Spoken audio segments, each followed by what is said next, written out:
Microsoft Excel practical question number 10B question পেপারটা তোমাদের আমি আগেই পাঠিয়ে দিয়েছি। এই ভিডিওতে আমি তোমাদের দেখাবো number of employees in computer department, অর্থাৎ কম্পিউটার ডিপার্টমেন্টে কতজন কর্মচারী কাজ করছেন, এবং number of employees in finance department, অর্থাৎ ফাইন্যান্স ডিপার্টমেন্টে কতজন কর্মচারী কাজ করছেন সেগুলো কিভাবে নির্ণয় করতে হবে। লক্ষ্য করো, প্রথমে আমি নির্ণয় করব number of employees in computer department. এটা তো লেবেল বা ক্যাপশন আমরা বলতে পারি। আমি এবার এই লেবেলটার পাশের সেলে ক্লিক করলাম। এইবার আমি একটা ইনবিল্ট ফাংশন ব্যবহার করব, সেটা হলো কাউন্ট ইফ।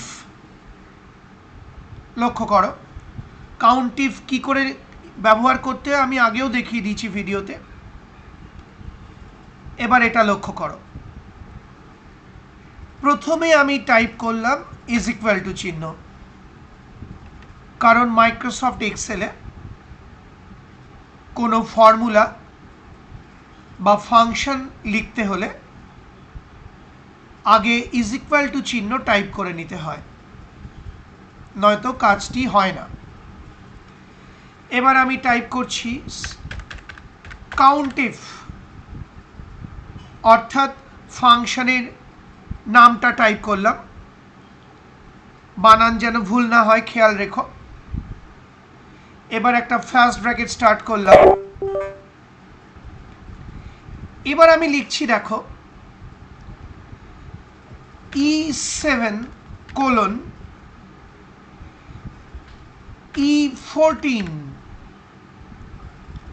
অর্থাৎ আমার মাউস পয়েন্টার লক্ষ্য করো, এই যে সেল রেঞ্জটা রয়েছে, এই যে আমি মাউস পয়েন্টার ঘোরাচ্ছি, অর্থাৎ ডিপার্টমেন্টের যে সেল রেঞ্জটা রয়েছে সেই সেল রেঞ্জের অ্যাড্রেসটা টাইপ করলাম। দেখো এই সেল রেঞ্জটা শুরু হয়েছে E7 সেল থেকে আর শেষ হয়েছে E14 সেলে।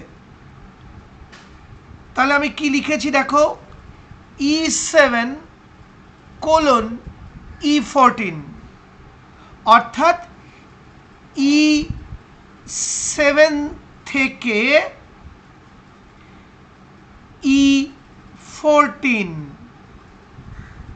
তার মানে আমি এই সেল রেঞ্জটা উল্লেখ করে দিলাম। তার মানে E7 থেকে শুরু আর E14 শেষ, মাঝখানের সেলগুলোকেও ধরে নেওয়া হচ্ছে যেহেতু কোলন চিহ্ন দেওয়া হয়েছে। কোলন মানে থেকে বোঝাচ্ছে, অর্থাৎ E7 থেকে E14 পর্যন্ত। আশা করি বুঝতে পারলে কিভাবে এই সেল রেঞ্জের অ্যাড্রেসটা বা রেফারেন্সটা লিখলাম আমি। এবার আবার আমি ফর্মুলার জায়গাটায় ফিরে এলাম। লক্ষ্য করো, স্ক্রিনে লক্ষ্য করো, এই যে আমি মাউস পয়েন্টার নাড়াচ্ছি ওপর দিয়ে। এবার আমি টাইপ করলাম কমা সেপারেট করার জন্য, তারপর টাইপ করলাম ডাবল কোটেশন,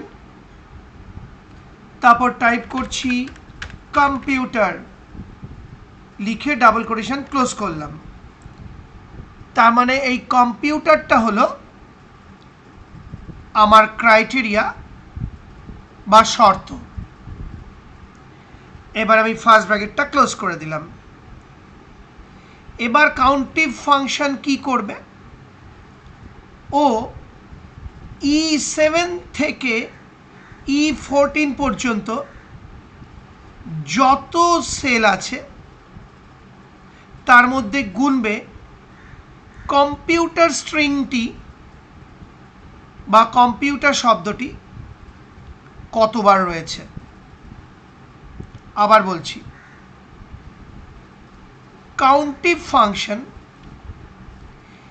E7 থেকে E14 অর্থাৎ এই সেল রেঞ্জটার মধ্যে চেক করবে কম্পিউটার শব্দটি বা স্ট্রিংটি কতবার রয়েছে এবং গুণে ফলাফলটা ফেরত দেবে। অর্থাৎ কম্পিউটার এই সেল রেঞ্জে কতবার রয়েছে। এবার আমি ওই ফাংশনের শেষে একটা ক্লিক করলাম, তোমরা লক্ষ্য করো স্ক্রিনে। এবার আমি এন্টার কি প্রেস করব, এই এন্টার কি প্রেস করলাম,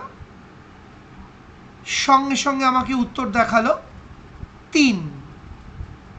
কেন?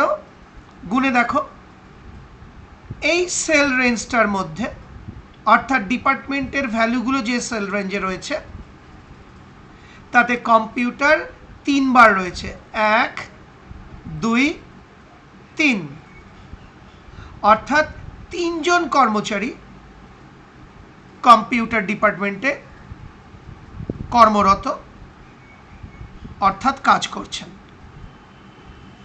সেই জন্য এখানে উত্তর বেরিয়ে এসেছে 3। আশা করি বুঝতে পারলেন।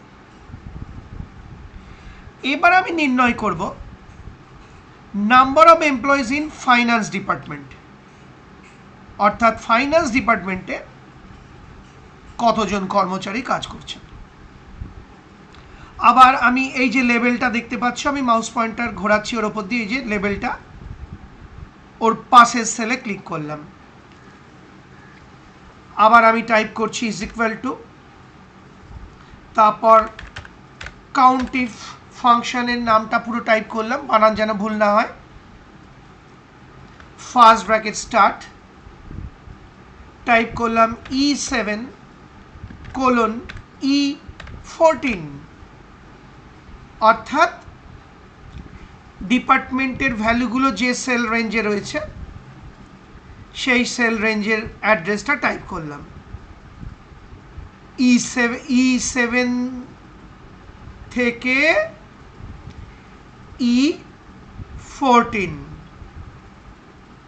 আগেই বুঝিয়ে দিয়েছি ব্যাপারটা, কমা, এবার আমি টাইপ করছি ডাবল কোটেশন আর লিখছি ফাইন্যান্স, লিখে ডাবল কোটেশন ক্লোজ করলাম, ফার্স্ট ব্র্যাকেট ক্লোজ করলাম। এবার কাউন্টিভ ফাংশন কি করবে, E7 থেকে E14 অর্থাৎ এই সেল রেঞ্জের মধ্যে ফাইন্যান্স শব্দটি বা ফাইন্যান্স স্ট্রিংটি কতবার রয়েছে গুণে ফেরত দেবে। আবার বলছি, কাউন্টিভ ফাংশন E7 থেকে E14 অর্থাৎ এই সেল রেঞ্জটায় E7 থেকে E14 রেঞ্জে ফাইন্যান্স শব্দটি বা স্ট্রিংটি কতবার রয়েছে গুণে নিয়ে ফলাফলটা ফেরত দেবে। এবার আমি ওই ফাংশনের শেষে ক্লিক করে নিলাম, স্ক্রিনে খেয়াল করো। এবার এন্টার কি প্রেস করব, এই এন্টার কি প্রেস করলাম, দেখো তোমার উত্তর বেরিয়ে এলো 2। কেন? এই যে সেল রেঞ্জটা দেখছো, মাউস পয়েন্টার খেয়াল করো আমার, এই সেল রেঞ্জটার মধ্যে ফাইন্যান্স 2 বার আছে। এই দেখো আমি এই যে হাইলাইট করে দিলাম, এই যে একটা ফাইন্যান্স, এই যে একটা ফাইন্যান্স, অর্থাৎ 2 জন কর্মচারী ফিনান্স ডিপার্টমেন্ট বা ফাইন্যান্স ডিপার্টমেন্টে কাজ করেন। আশা করি বুঝতে পারলে।